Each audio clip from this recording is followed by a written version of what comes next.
நான் இதெல்லாம் ஹரி சார் கிட்ட சொன்னேனா ஜிகேவோட கனவெல்லாம் சுக்குநூறு ஆயிடும். ஆனா அதே நேரத்துல நான் இந்த சதியில பங்கேற்க விரும்பல. எனக்கு பயமா இருந்தது. நீ ஹரி கிட்ட இது எல்லாத்தையும் சொல்லிட்டல? இல்ல, எனக்கு அவர் லைன் கிடைக்கல. ஆனா ஜிகே, நீ அவருக்கு எதிராக இவ்வளவு பெரிய சதி பண்றது எனக்கு உண்மையிலேயே ரொம்ப கஷ்டமா இருக்கு. நம்மளால நிம்மதியா வாழ முடியாது. நான் பண்ணா உனக்கு என்னடி? முடியாது. நான் உன்னை இந்த மாதிரி செய்ய விட மாட்டேன்.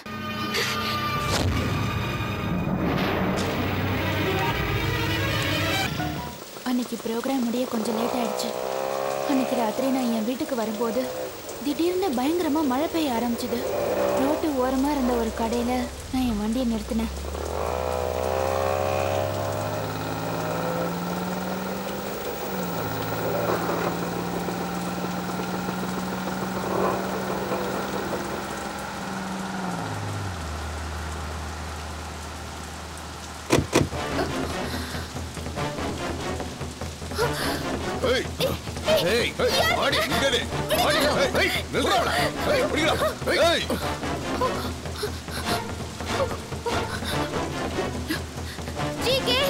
நான் பாஸ்போர்ட் ஆபீஸ்க்கு பக்கத்துல இருக்கேன்.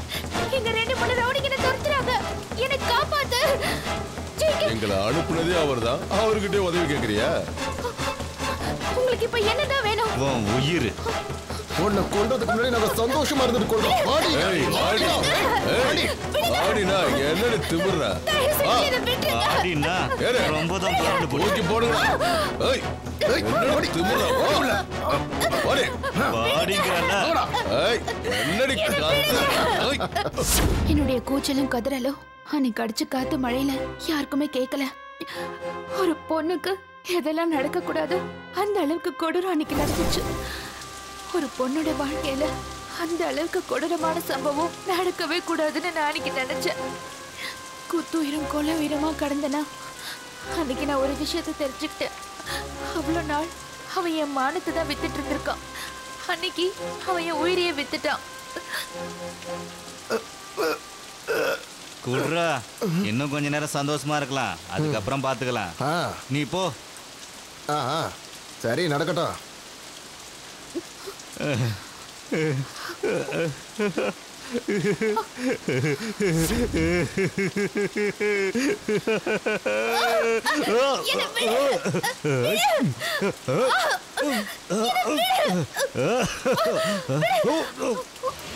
தப்பிச்சு போற, புடிங்க அவளை. ஏய் அவளை புடிங்கடா, அவளை புடிங்கடா. வாங்க.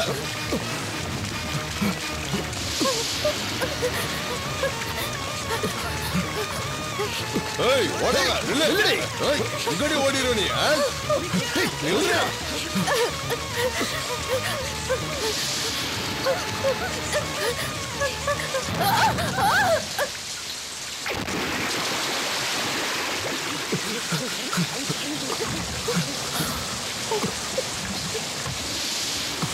இதுல விடுற மாதிரி சத்தம் கேட்கல. சரி விடுங்கடா, நாம கொள்ளலான்னு பார்த்தோம், அவளே வேலை மிச்சம். வாங்க வாங்க.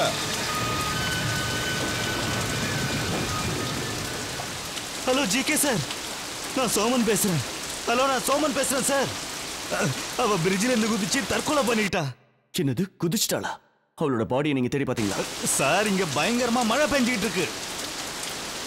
கண்டிப்பா அவ செத்து போயிருப்பா சார். சத்தியமா நான் சொல்றது உண்மைதான் சார். மீதி பணத்தை நாளைக்கு காலையில ஆபீஸ்ல வந்து கலெக்ட் பண்ணிக்கிறேன். ஓகே சார், நான் அப்புறம் பாக்குறேன். இத பாருங்க சார், நீங்க பயப்படாதீங்க. Okay GK sir, good night. Okay டேய் வாங்கடா, வாங்கடா வாங்க, நம்ம வேலை முடியுது.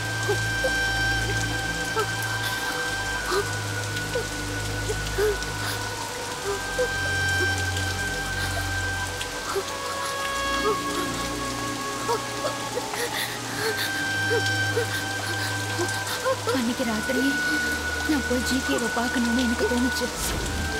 ஜிகே வீட்டுக்கு போனேன்னா ஜிகேவும் அலெக்ஸும் வெளியே வர்றதை நான் பார்த்தேன். அதனால நான் அந்த வண்டிக்கு பின்னாடி போய் ஒளிஞ்சுக்கிட்டேன். அப்படின்னா மேனனோட பொண்ணு கூட உங்களுக்கு கல்யாணமா? ஆமா, அடுத்த மாசம் கல்யாணம்னு மேனன் சார் சொல்றாரு.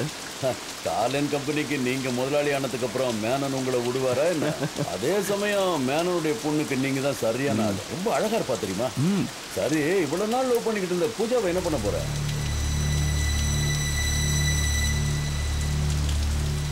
சரி, அவளை பத்தி என்ன நினைக்கிற? அவளை பத்தி என்ன சொல்றது? அவ கேரக்டர் சரியில்லை. அவ கூட எல்லாம் கல்யாணம் பண்ணிட்டு நிம்மதியா வாழ முடியாது. அவளெல்லாம் 10ஓட 11 தான் வச்சுக்க முடியும். சரி, ரெஜிஸ்ட்ரேஷனுக்கு மறக்காம வந்துருங்க. Okay, good night. Good night.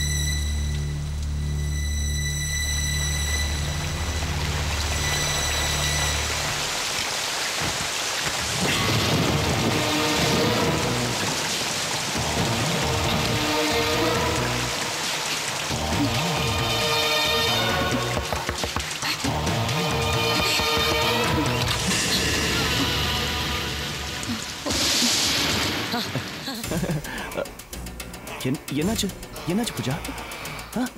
சொல்றேன், வா உள்ள வா.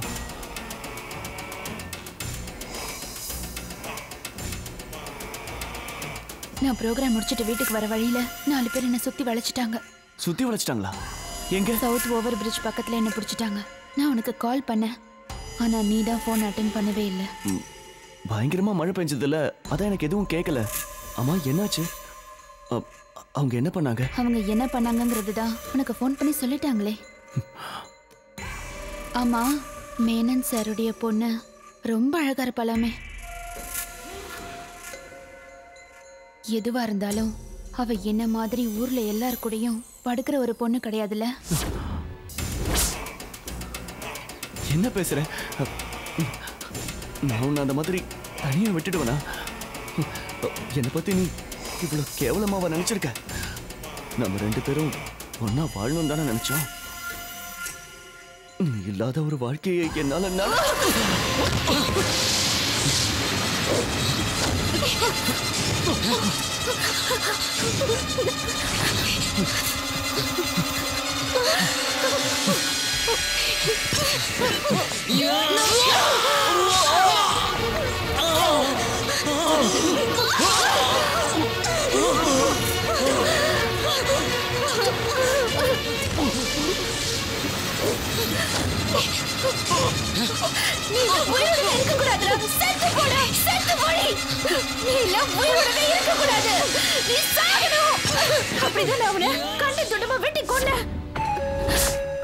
அவள உயிரோடவே இருக்க கூடாது. நான் ஜேகேவை உயிருக்கு உயிரா விரும்பினேன். கொன்னதுக்கு அப்புறம் நான் ரொம்பவே பயந்துட்டேன். தப்பிக்கணும்னு மட்டும்தான் யோசிச்சேன்.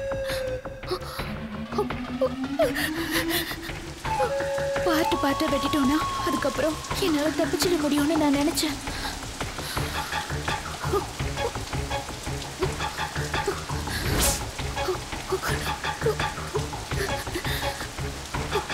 ஹரி வீட்டுல பார்த்த அந்த பெரிய பேக் அப்பதான் எனக்கு ஞாபகம் வந்தது.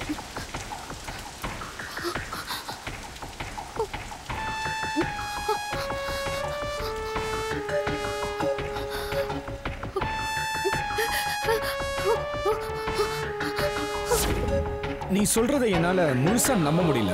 ஏன்னா ஹரி இந்த கொலை வழக்குல சம்பந்தப்பட்டதற்காக என்கிட்ட முக்கியமான ஆதாரம் இருக்கு. என்ன ஆதாரம்?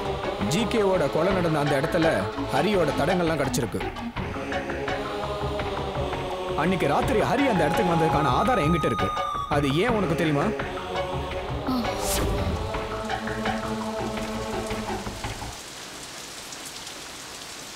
டேய் ஜிகே, வெளியே வாடா. டேய் ஜிகே, டேய் வெளியே வாடா. கதவை திறடா. கதவை திறன்னு சொல்றல.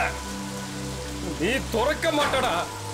சொந்த தம்பி மாதிரி உன்னை பாத்துக்கிட்டேன்னு அதுக்கு நீ காட்டுற நன்றியாடா இது? நன்றி கெட்ட நாய, கதவை திறடா. பிளடி துரோகி, எனக்கு துரோகம் பண்ணிட்ட. துரோகி, நம்பிக்கை துரோகி. செஞ்ச தப்பு நீ உணரும் போது நீ உயிரோட இருக்க மாட்ட. இப்ப நான் போறேன். எனக்கே துரோகம் பண்ணல, நீ அனுபவிப்படா. என்னடா பாக்குற? போடா. ஹரி கிளம்பி போனதுக்கு அப்புறம் ஜிகேவோட பாடி எடுத்துட்டு என் வண்டியில நான் சுடுகாட்டுக்கு போனேன்.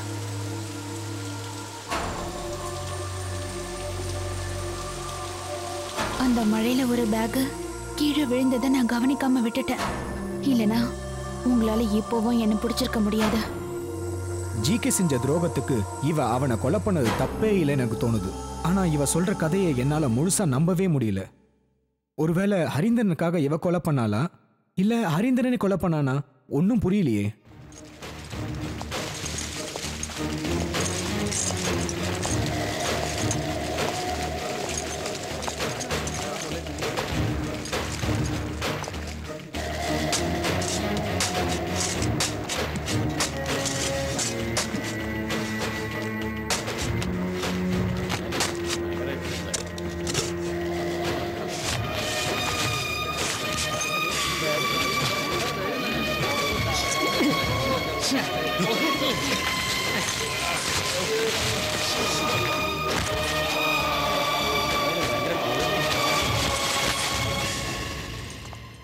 பத்திரிகைகளுக்கும் பொதுமக்களுக்கும் என்னோட கேஸ் ஒரு வேடிக்கையா போச்சு.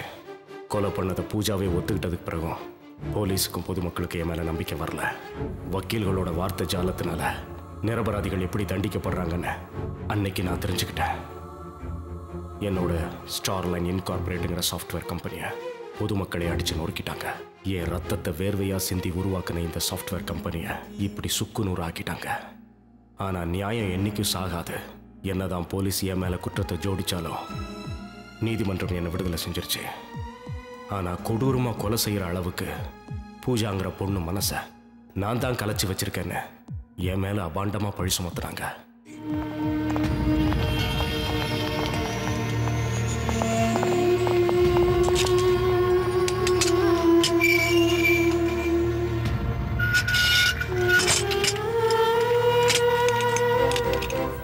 என்னையும் என் குடும்பத்தையும் வேரோட அழிக்கணும்னு அரசியல்வாதியிலிருந்து பொதுமக்கள் வரைக்கும் எல்லாரும் போராடினாங்க. என்னதான் நீதிமன்றத்துக்கு நான் குற்றவாளி இல்லை நிரூபிச்சாலும் இவங்களுக்கு நிரூபிக்கிறது ரொம்ப கஷ்டம். சட்டம் ஒழுங்கு சரியில்லைன்னு மக்கள் பேசுறாங்க. ஏன்னா ஒரு தப்பு செஞ்ச குற்றவாளிய உள்ள தூக்கி போறதுக்கு ஏன் யோசிக்கிறாங்க? அவன் பணக்காரங்கிற காரணத்தினாலயா இல்ல பெரிய அந்தஸ்துல இருக்கிறதாலயா? ஒரு ஏழை இந்த தவற செஞ்சா நீங்க சும்மா விட்டுருவீங்களா? நான் கேக்குறேன். சட்டங்கிறது எல்லா மனுஷனுக்கும் ஒண்ணுதான். இந்த மாதிரியே சட்டம் இருந்துச்சுன்னா எல்லா மனுஷனும் தப்பு செய்ய ஆரம்பிச்சிருவான். அப்புறம் நாடு தாங்காது. கொலை குற்றம் செஞ்ச பூஜாவுக்கு நீதிமன்றம் தூக்கு தண்டனை விதிச்சது. உண்மையிலேயே தூக்கு தண்டனை விதிக்கப்பட வேண்டியது எனக்கு தான். பொதுமக்களும் அரசியல்வாதிகளும் தெரு தெருவா கோஷம் போட்டு ஊர்வலம் ஆரம்பிச்சாங்க. 21 வயசான பூஜாங்கிற அந்த பெண்ணுக்கு தூக்கு தண்டனை விதிச்சது உண்மையிலேயே ஒரு அபூர்வமான விஷயம். இதுக்கு முன்னாடி ராஜீவ்காந்தி கொலை வழக்குல நளினின்ற பெண்ணுக்கு இந்த மாதிரி தூக்கு தண்டனை விதிச்சாங்க. இப்பவும் அதே மாதிரி ஒரு தீர்ப்பை தான் கொடுத்துருக்காங்க. ஆனா ஒரு விஷயத்த நீங்க எல்லாரும் மறந்துட்டீங்க. ஹரீந்திரனுங்கிற பணக்காரன் பூஜாங்கிற ஒரு பொண்ணை குற்றவாளியாக்கி அவன் நிரபராதியா தப்பிச்சிட்டான். இந்த வழக்குல நான் தெரிஞ்சுக்கிட்ட உண்மை அதுதான். நம்ம நீதிமன்றங்களும் நீதியும் இந்த மாதிரி சில நேரத்துல செதறும் போது நாம தான் இந்த சட்டத்தை காப்பாத்தணும்.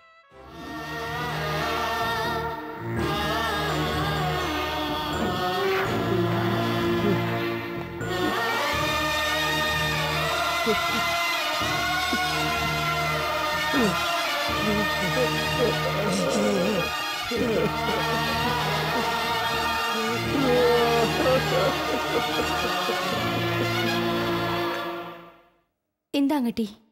இங்க பாரு.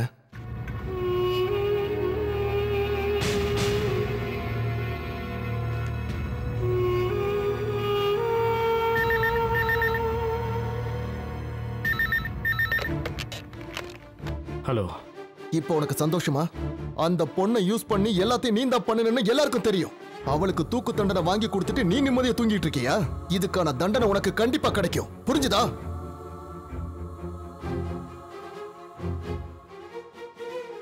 ஜிகேவோட கொலை கேஸ சிபிஐ கிட்ட ஜிகே கொலை வழக்கு சிபிஐக்கு மாற்று.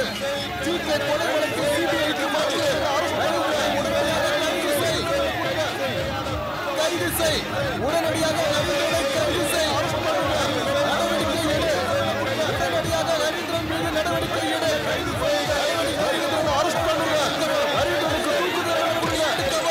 மக்கள் பணத்தை ஏமாற்றி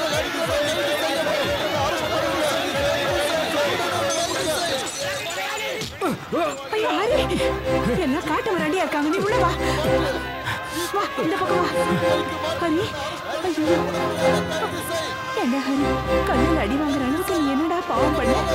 இன்னும் எத்தனை நாளைக்கு உன்னை இந்த ஆளுங்க இப்படி தொந்தரவு பண்ணிட்டு இருப்பாங்க? பொதுமக்கள் எல்லாரும் இன்னும் நான் தான் குற்றவாளி நினைச்சிட்டு இருக்காங்க. நான் தான் அந்த கொலையை பண்ணேன். என்னதான் தூக்குல போடணும்னு எல்லாரும் சொல்றாங்க. எனக்கு ரொம்ப பயமா இருக்குடா ஹரி. இங்க பாரு, உண்மையிலேயே நீ அந்த கொலை பண்ணல ஹரி. நான் உன்னை நம்புறேன். என் பையன் நிரபராதிங்கிறத நான் நம்புறேன். ஐயோ நீ இங்க இருந்தா பிரச்சனை அதிகமாயிடும். பின் வழியா நீ உடனே தப்பிச்சு போயிடு ஹரி. வாடா சீக்கிரம்.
என் பேர் ஹரீந்திரன். குற்றவாளின்னு பொதுமக்களால் சுட்டி காட்டப்படுற ஒரு நிரபராதி. என்னை இந்த நிலைமைக்கு கொண்டு வந்த என்னோட நெருங்கிய உறவினர்களுக்கும் நண்பர்களுக்கும் ஒரு வேண்டுகோள். என்னோட இந்த வாழ்க்கை வேற யாருக்கும் வராம பாத்துக்கங்க.